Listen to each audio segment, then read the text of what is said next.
हम भी करेंगे, आपके सदन का हिस्सा बनने का प्रयास करेंगे। मंच पर विराजमान उत्तर प्रदेश सरकार के अल्पसंख्यक कल्याण मंत्री भाई दानिश जी, मंच पर विराजमान ब्लॉक प्रमुख धर्मेंद्र सिंह जी,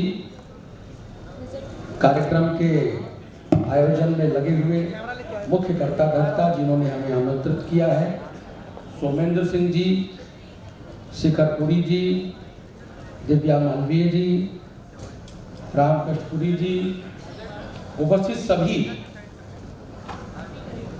पंजाब से, कर्नाटका से, जम्मू से, राजस्थान से, उत्तराखंड से, पश्चिम बंगाल से और आंध्र प्रदेश से, दिल्ली से और उत्तर प्रदेश से आए हुए सभी इस युवा संसद और छात्र संसद के प्रतिभागी भाई और बहनों।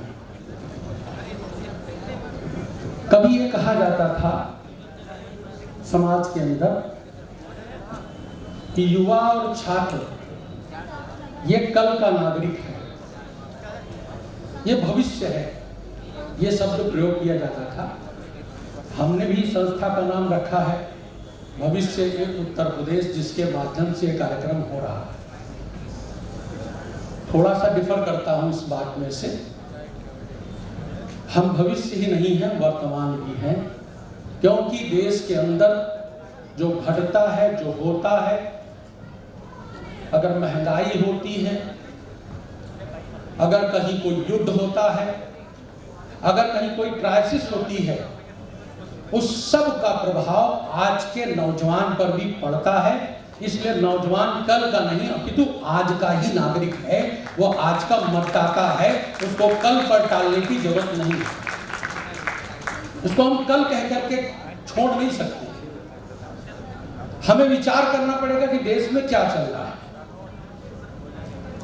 निश्चित तौर पर हम अलग अलग इंस्टीट्यूशंस में, अलग अलग संस्थानों में शिक्षा अध्ययन करते होंगे। आज एक बहुत बड़े विषय को लेकर के हम यहाँ एकत्रित हुए हैं। हमने इसकी पूरी प्रॉपर, जैसा मुझे बताया आयोजक मंडल ने, इसकी पूरी प्रॉपर तैयारी की है।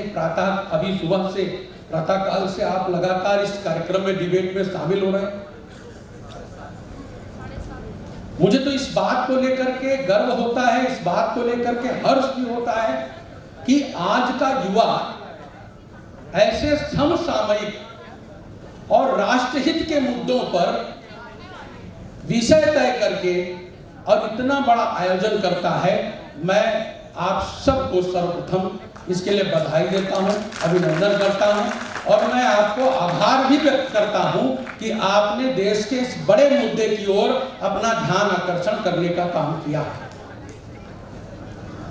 अलग अलग लोगों की मैं काफी समय से आ गया था। मैं ये इत्तेफाक हुआ कि अब ये जो सभापति अधिष्ठाता मंडल था, उसकी क्या व्यवस्था थी कि हमारे आने के बाद सत्ता पक्ष के लोग कम बोल पाए और जो विपक्ष के लोग थे वो ज्यादा बोले।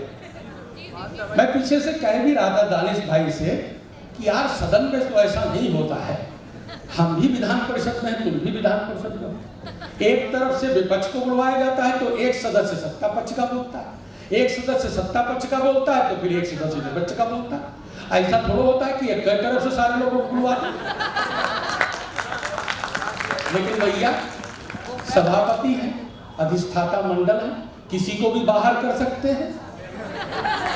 हमारे सामने कई लोगों को बाहर किया गया, संजय राउत को बाहर कर दिया, अखिलेश यादव को बाहर कर दिया,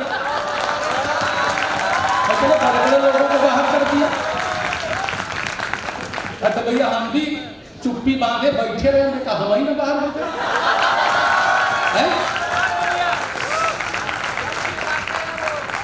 तो मैं देख रहा था, बहुत अच्छी तैयारी, मन प्रसन्न कर दिया आपने और आप बहुत प्रतिभावान हैं, आप में बहुत संभावनाएं हैं। इन संभावनाओं में नित्य प्रति गुणात्मक वृद्धि सोचना, अपना टारगेट तय करना, उस टारगेट को अचीव करने के लिए क्या क्या करना है। आप में तेवर भी है, आप में क्लेवर भी है, और आप में बहुत सारी संभावनाएं हैं। मैं मानता हूं इसमें से अनेक लोग जो आज बैठे हैं, इसमें से अनेक लोग मैं मानता हूं जिस दिन वन नेशन वन इलेक्शन लागू हो जाएगा, आप में से अनेक लोगों को भी अवसर मिलेगा चुनाव लड़ने का। क्यों मिलेगा? एक छोटी सी बात से शुरू करता हूं, आनंददायी बात से। मेरे जानकार 2 सांसद हैं, मेरे जानकार 2 पूर्व सांसद हैं जो पहले सांसद होते थे। हमारे बीच में उत्तर प्रदेश सरकार के पूर्व उप मुख्यमंत्री डॉक्टर दिनेश शर्मा जी हम सबके बीच में, हम तालियों की गड़गड़ाहट के साथ